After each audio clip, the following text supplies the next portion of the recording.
السلام عليكم ورحمة الله وبركاته أصدقائنا المتابعين، أهلا بكم في فيديو جديد من تغطيتنا لعملية إنشاء استاد الجيش المصري في العاصمة الإدارية. طبعا زي ما احنا شايفين قدامنا على الشاشة دلوقتي دي عملية تركيب الكراسي في المدرجات. كل ما ليها بتبان أكتر واللون الأزرق بيبان أوضح وأوضح، ده معناه نسبة تركيب عالية وبدأت تكتر.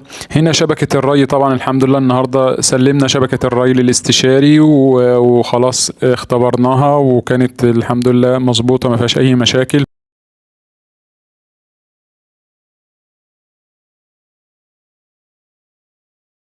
هيبقى في موجود معانا نعمل القواعد العادية للجوان، هيكون نصبها طبعا الخرسانة بتاعتها ونحدد أماكن الجون فين. بالنسبة بقى لمكنة الاستيتشنج فإن شاء الله في أخبار جميلة عنها، إن الأسبوع اللي جاي هتنزل الملعب وتبدأ عملية زرع النجيل الصناعي أو غرز، بالأصح غرز النجيل الصناعي.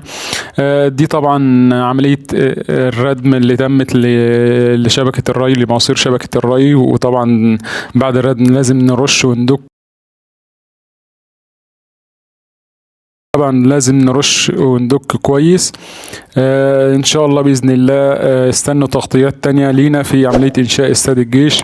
دوس متابعه ولايك عشان الفيديو ينتشر لاكبر عدد ممكن. شكرا والسلام عليكم ورحمه الله وبركاته.